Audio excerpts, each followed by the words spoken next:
in 1918, after the biggest pandemic, the Spanish flu pandemic of 1918, Steiner was asked, what was this all about?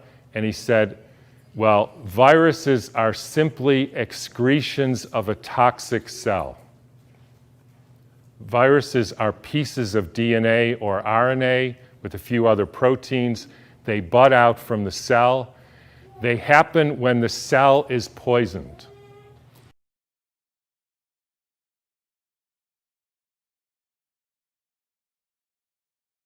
So what happened in 1918?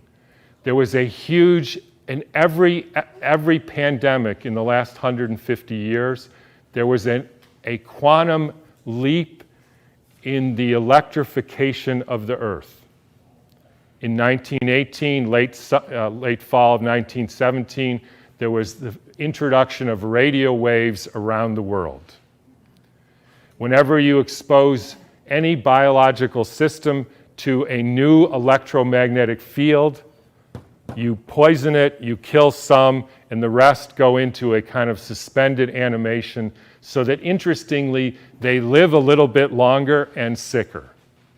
And then starts in World War II with the next pandemic with the introduction of radar equipment all over the Earth, blanketing the entire Earth in radar fields. First time humans have ever been exposed to that.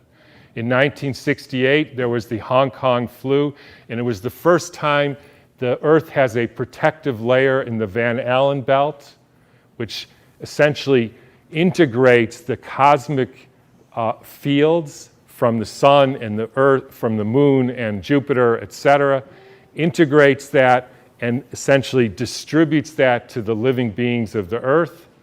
And we put satellites emitting radioactive frequencies in the Van Allen belt. Within 6 months, we had a new viral pandemic. Why viral? Because the people are poisoned, they excrete toxins, they look like viruses. People think it's a flu epidemic. You can read about this in a book called The Invisible Rainbow by Arthur Firstenberg, who chronicles all the steps in the electrification of the Earth and how within 6 months there was a new flu pandemic all over the world.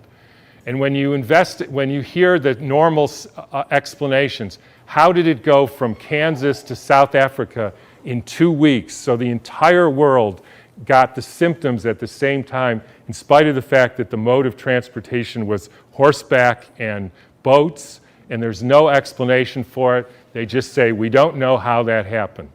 But when you think about it, with these radio waves and other frequencies that some of you have in your pocket and on your wrist, you can send a signal to Japan and it arrives instantaneously.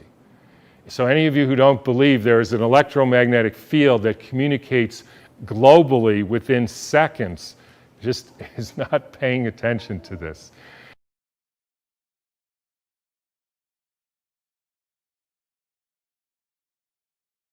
And I will only finish by pointing out that there has been a dramatic and quantum leap in the last 6 months with the electrification of the Earth. And I'm sure a lot of you know what that is. It's called 5G, where they now have 20,000 radiation-emitting satellites, just like the radiation-emitting thing in your pocket and on your wrist and that you use all the time. That is not compatible with health. I'm sorry to say it, it's not compatible with health. That is a water destructuring device. And for any of you who say, yeah, well, we're not electrical beings, we're just physical matter, then don't bother doing an EKG or an EEG or a nerve conduction test, because we are electrical beings and the chemicals are only the byproduct of those electrical impulses. And I'll finish with, anybody want to make one guess as to where the first completely blanketed 5G city in the world was? Exactly.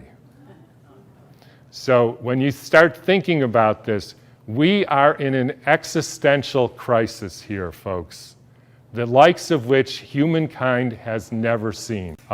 But this is something that is unprecedented. the putting of 100,000 satellites in the very blanket of the Earth. And that is a perfect storm for the kind of deterioration of the species, which is what we're now experiencing. In times when there were no electrical currents, when the air was not swarming with electrical influences, we're talking 1917, it was easier to be human.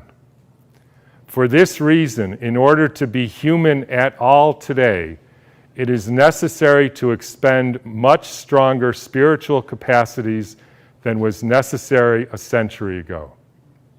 So I'll just leave you with whatever you can do to increase your spiritual capacities, because it's really damn hard to be a human being these days. So thanks for listening.